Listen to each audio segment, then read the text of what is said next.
They called her Molly Pitcher by Annie Rockwell. Essential question: how do individual acts of bravery shape history? In 1777, a barber named William Hayes closed up a shop and joined George Washington's Continental Army in the Revolution against England. He went to Valley Forge, Pennsylvania, where a Prussian general named Baron von Steuben was training the patriot troops in the formal rules of battle that armies used in those days. Like many women of the time, his wife, Mary, nicknamed Molly, went with him. Some people think that she is the legendary heroine Molly Pitcher. General George Washington was commander-in-chief of the Continental Army. He and other officers, plus a bedraggled army of about 12,000 men and boys, were camped at Valley Forge just before Christmas of 1777. Snow lay deep on the ground, and Washington's troops had run out of everything they needed to keep on fighting. Washington begged the Second Continental Congress for food and supplies, but none came. It was so cold that soldiers had to stand on their hats in the snow to keep their feet from freezing. Their shoes had holes in them from tramping over miles of rough and stony ground. They had no blankets or warm clothes. They didn't have enough to eat. Their camp was a filthy mess. Many of them were very sick. Every day more and more soldiers deserted, others died. Molly and other women who'd followed husbands, sons, fathers, and brothers to Valley Forge did whatever they could to help. They cooked and cleaned, washed and mended clothes, and nursed the sick. But no matter what they did, more soldiers died each day. Winter at the Valley Forge had been bitter cold, but June of 1778 in New Jersey was hotter than anyone could remember. It was just after sunrise when American soldiers fired on the British near Monmouth courthouse. Molly could see that the day was going to be a scorcher. Heat and humidity were already shimmering up from the ground. She decided what her job would be that day. She'd spot a green and mossy place where a spring gushed up. She ran and filled her pitcher with cold water. She raced back to the battlefield, dodging cannon and musket fire, carrying her pitcher full of water for any American soldier who needed a drink. The Americans knew all about such a hot and humid summer days. They knew they had to keep cool any way they could. They ignored what Baron von Steuben had taught them about looking neat and military at all times. They stripped off coats, belts, wigs, hats, boots, shoes, and stockings, and tossed them onto the grass. Smoke, noise, and the smell of gunpowder filled the air. Molly paid no attention. All morning she ran back and forth from battlefield to spring to battlefield, bringing water to men who'd collapse in the heat. Over and over she heard the urgent cry of Molly, Pitcher! Still more British soldiers, under orders from Lord Cornwallis, marched toward Monmouth courthouse. The men formed a line of scarlet like a winding river of blood. They were a magnificent and terrifying sight, but their fine uniforms weren't what they should have been wearing in the sun that blazed down on them. Each man wore a tall black fur hat, a scarlet coat of thick, warm wool, a wide and shiny black belt that held a sharp sword, a white waistcoat, and matching woolen pants, with knee-high, brightly polished black boots. Each marched with his eyes straight ahead, a musket on his shoulder, a knapsack full of heavy lead balls of ammunition on his back. They moved to the stirring music of war. Drums were beating, fifes were playing, trumpets were sounding. The soldiers started dropping as the sun rose higher. These Englishmen had never felt such a heat in their home across the sea. It was almost 100 degrees in New Jersey that day. Men grew faint and dizzy and fell to the ground, but their companions went on marching. They never stopped or broke step, even when one man or more collapsed. 56 British soldiers died of heat stroke that day. That didn't stop them, though. All morning, more and more scarlet coats marched onto the field. Many American soldiers panicked at the sight of so many. General Lee couldn't maintain order. His soldiers forgot all about fighting in the disciplined ways Baron von Steuben had taught them.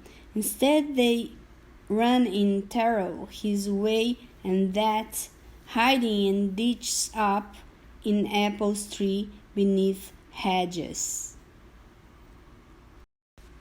General Lee was sure there'd be a massacre of his troops before morning turned to noon. He gave the orders to retreat. Molly saw that some of the men, including William, disobeyed the order and kept on fighting. The sun was growing hotter. As long as any member of the Continental Army needed water to drink, Molly Hayes wasn't going anywhere. In one of her trips to the spring, she stumbled over the body of an American soldier.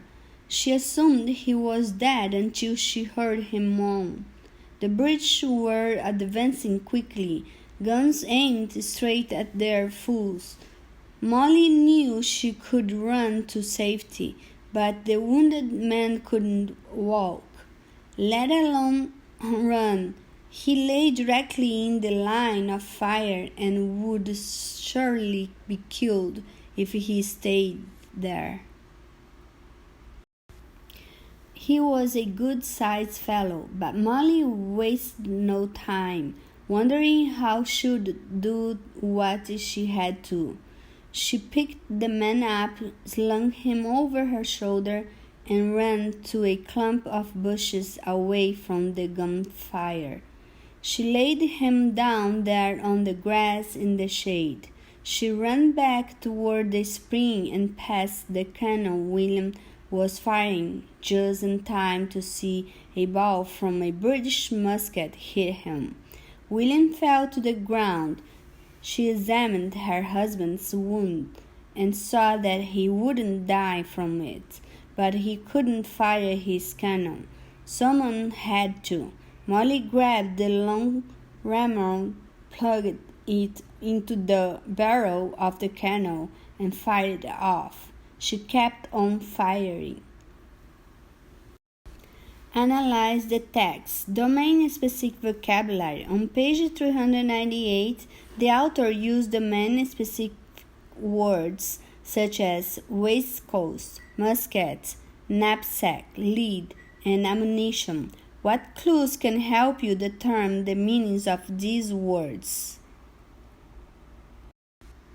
A ball fired low from a British musket came whizzing straight toward Molly.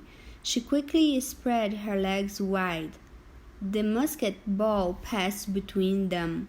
It never touched her, but her skirt and petticoat were ripped and became a good deal shorter than they had been.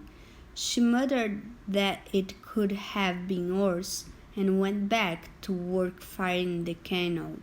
Soon General Washington galloped onto the field, riding Nelson, his fine horse, who never shied at the noise of guns or cannons, no matter how close they were. Washington carried a flag of Commander-in-Chief, 13 stars in a circle on a field of blue silk. The flag fluttered and flew above the smoke of battle. It wasn't as bright as the scarlet coats the British soldiers wore, but to everyone who'd stayed on to fight, it was a cheering and glorious sight. For the rest of that hot and steamy day, the Continental Army fought the way Baron von Steuben had taught it to. George Washington saw to that. As he galloped over the battlefield, shouting orders and spurring his men on, he was amazed to catch a glimpse of a woman. She was blurred by the smoke that surrounded her. Her face was smudged with gunpowder and sweat, but George Washington saw her take a deep breath, then run and shove the long cannon into the big gun with as much force as possible. The cannon boomed, the explosion shook the ground, but the woman paid no attention. She just got ready to fire the cannon again. When the sun set, the fighting stopped. Neither side could go on in darkness. Exhausted British and American soldiers put down their guns and tended to their dead and wounded. Late that night, they sat down to eat and rest, to prepare themselves for another day of fighting. That same night, General Washington asked some of his officers about the woman he'd seen firing a cannon. He listened to what they said about how she'd carried water through the gunfire to the soldiers all that morning. Washington ordered that the woman be brought before him. He told her she'd been as brave in battle as any man he'd ever heard of. He decided she'd earned the rank of sergeant in the Continental Army. As she listened to what the tall, strong general said, Molly Hayes had never felt so proud in her life. No man who heard General Washington speak to her that night doubted that Molly had earned her rank. As the news spread through the troops, no soldier sneered at the thought of a woman being a sergeant in his army, even though no one present had ever heard of such a thing. That night, Sergeant Molly Hayes lay down on the grass at the edge of the field beside William and the rest of the soldiers of the Continental Army. Long after the stars filled the sky, General George Washington spread his cape over the grass, tied Nelson to a tree, and lay down with his weary soldiers. As he lay gazing up the stars, planning his strategy for the next day's battle, fires danced on the hill across the field where the British were camped. The voices of many men carried through the night. Sentries marched back and forth, keeping their endless watch. It was very late before everything was quiet, except for the chorus of frogs singing in the nearly swamp. Analyze the text.